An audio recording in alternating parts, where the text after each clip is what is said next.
आजकल की औरतें और बहुएं तो सास की कोई कदर ही नहीं करती। ऐसी औरतों से तो अल्लाह ही बचाए।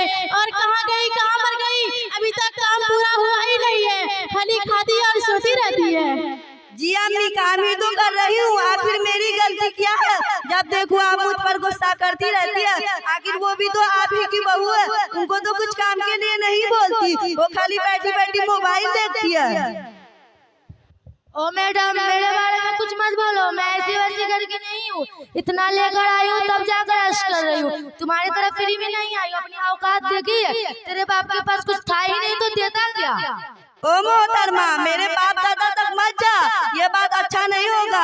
अच्छी तरह समझ लो, मेरे बाप के पास दौलत नहीं तो क्या हुआ, बेटी ही सबसे दौलत है। आई है बड़ी दौलत वाली। अरे बड़ी बहू, चुप रहा नहीं जाता क्या? जब देखो जबान दराजी करती रहती है, आखिर तेरी जबान इतनी चलती है क्यों? हाँ, आप उन्हीं का पाठ लड़ोगी ना जो एक अनोखी बहू मेहरानी है। अरे बड़ी बहू, बात का इतना खात है तो कुछ जहेज और दौलत लेकर आती, खाली हाथ और काम चोर है। चल जा अपना काम कर, सब खाने वाले आते ही होंगे। अल्लाह रहम कर, सर में कितना दर्द हो रहा है, फिर भी सारा काम करना पड़ रहा है। अब तो मैं अपने मैके जाऊंगी। हाँ, चली जा और अपने घर वालों से कहना जिन जिन सामानों का वादा किया था सब मांगे हैं मेरे ससुराल वाले, वरना उससे भी बुरी तेरी गत करेगा। जा भी यहाँ से।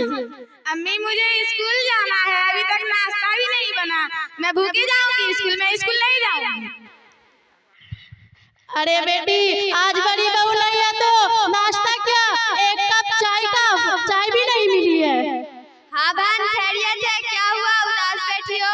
कुछ नहीं, आज बड़ी बहू नहीं है तो एक कप चाय की आफत है। हाँ आंटी, बड़ी भाभी रहती थी तो मेरा सारा काम वक्त पर हो जाता है, लेकिन ये महारानी तो कुछ करती ही नहीं।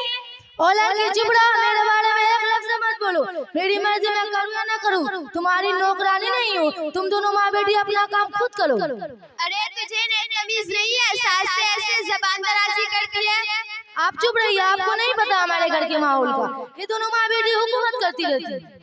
इसमें हुकूमत कहाँ से आ गई है? घर के काम तो सबको मिल बांट कर करना चाहिए। अल्लाह रहम करे, आजकल के बहू में तो एक बात भी नहीं। आप लोग आकर मेरे घर के झगड़े को ना बढ़ाइए, चाहिए अपना काम कीजिए। चल, ऐसी बहू से तो अल्लाह ही हिफाजत करे।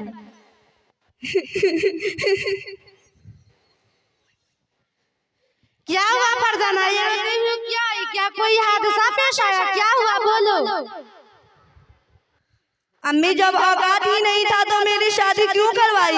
अब मैं ससुराल नहीं जाऊंगी, वहाँ मुझ पर बहुत जुल्म होता है। सास के अलग लाने, ननद के अलग लाने, सब यही कहते हैं दहेज कुछ लाई हूँ नहीं, बस इसी तरह रहना होगा। अच्छा बेटी, सब्र कर, सब्र, जल्दी ही तेरी सारा सामान दे देंगे। क्या जमाना आ गया, बेटी का तो दुनिया में रहना ही महान है। क्या हुआ खाला, बहुत परेशान लग रही हो? क्या बताऊं बेटी, फरजाना के ससुराल वाले दहेज की वजह से बहुत ज्यादा परेशान कर रहे हैं। अल्लाह अकबर, दहेज की वजह से परेशान कर रहे हैं? हालांकि इस्लाम में दहेज का कोई सबूत ही नहीं है, ये सरासर गलत और बेबुनियाद है, जिसका हमारी शरीयत में दूर दूर तक लेना देना नहीं है। चलिए हम उनके ससुराल चलकर बात करते हैं, शायद कि उनको बात समझ में आए। ठीक है चलो, लेकिन हमें तो नहीं लगता कि वो बात समझेंगे। आज की दुनिया दहेज की लानत में इस तरह गिरफ्तार हो चुकी है कि हलाल व हराम की कोई तमीज ही नहीं है। अल्लाह ही हिफाजत फरमाए। आमीन आमीन आमीन। अस्सलाम वालेकुम।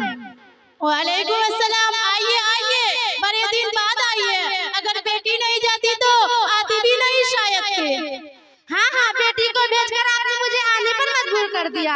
मेरी बेटी पर दहेज के नाम से इतना ज्यादा जुल्म हुआ है कि बर्दाश्त से बाहर है। जुल्म की कौन सी बात है? आजकल जो चलता है वही तो मांगा गया है, आज का जमाना वही है। क्या कहा आंटी, आज का जमाना दहेज जैसी लानत में गिरफ्तार है। लानत कैसी लानत, ये दहेज लानत है। हाँ, ये जो दहेज का कानूनी रिवाज है हमारे माशरे में चल पड़ा है, जो कि सरासर गलत और बेबुनियादी है। रिश्वत है चेहरा में, इस दहेज के नतीजे में आज हमारा माशरा तबाह बर्बाद है। ना जाने आई थी मुस्लिम लड़कियां खुदकुशी करने पर मजबूर है और हजारों मर हो जाने के बावजूद अपने घरों में बैठी है, क्योंकि अगर इसे रिश्ता आता है मांग और डिमांड इतना होता है कि बेचारा बाप खून के आंसू रोने लगते हैं। अल्लाह खैर करे। हाँ, बात तो बेटी ठीक बोल रही है। आजकल का जमाना है, आ गई। और सुनो, इसी दहेज की लानत को किसी ने इस तरह बयान किया है कि अजब माजरा है हजरात देखिए, अजब माजरा है हजरात देखिए, दामाद मांगता है खैरात दीजिए। याद रखे, दहेज लेना देना ऐसे ही गुनाह है, जैसे सूद खाना, जिना करना, शराब पीना, किसी का हक दबाना, चोरी करना, ये सब गुनाह कबीरा है। हम सब मुसलमान को और पूरी मुस्लिम समाज को दहेज जैसी बुराइयों से पाक करना होगा। ये गैरों का तरीका है। सोचिए तो सही, आज हमारे इलाके के लोग अपनी बेटियों को दूसरी वजह से यूपी, कश्मीर जैसे जगह जगह पर शादी करने पर मजबूर है, क्योंकि इसलिए कि दहेज जैसे लालची लोग मौजूद रहते हैं कि जब मुंह खोलते हैं तो इतना मांग होता है, पूरा करना मुश्किल होता है। लड़की के वालिद सूद पर कर्जा लेने के लिए मजबूर होता है, भीख मांगने पर मजबूर होता है। एक गुनाह को करने के लिए उससे पहले कई सारी गुनाह करते हैं। याद रखिए, हम सब मुसलमान हैं, हम सब मुसलमान हैं। याद रखिए, हम सब मुसलमान हैं, हमारा दीन इस्लाम है, इसलिए कि दहेज जैसी लानत को आज हमारे समाज के जड़ से खत्म करना है, हम सबकी जिम्मेदारी है।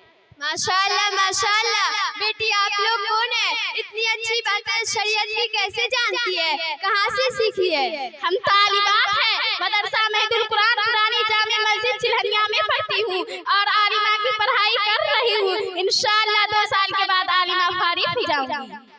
माशाअल्लाह माशाअल्लाह, तुम्हारी बात से पता चलता है कि तुम्हारी तालीम बहुत अच्छी जगह है। अल्लाह सबको अमल करने की तौफीक दे, आमीन। शुक्रिया, जज़ाकल्लाह, अस्सलामु अलैकुम रहमतुल्लाह।